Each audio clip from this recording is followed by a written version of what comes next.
just a little side detour for quick moment. For those people who have installed the Spoonfed Tuning carbon fiber rain tray and cowl, which is a beautiful thing, excuse the mess, this is it rained, so there's actually water drops in mine, but you want to retain the factory alarm features, and there's that pressure switch that makes sure that your alarm goes off if your hood gets popped.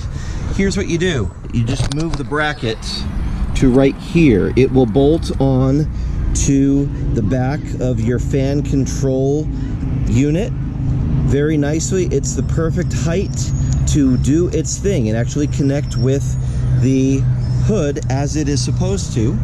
So it's kind of what you're looking at right down there. Just simply screws on right there, and it works as it should. I think I did have to extend the factory wiring. Yes, I'm looking at it and I can see that I soldered on a little bit more wiring. So I ran a pigtail through, there's a grommet there in the firewall, and I ran that to where it should be. So right in factory form, that switch sits underneath here and connects with the hood when it closes, so that it keeps the alarm working properly. So anyway, just moved it there.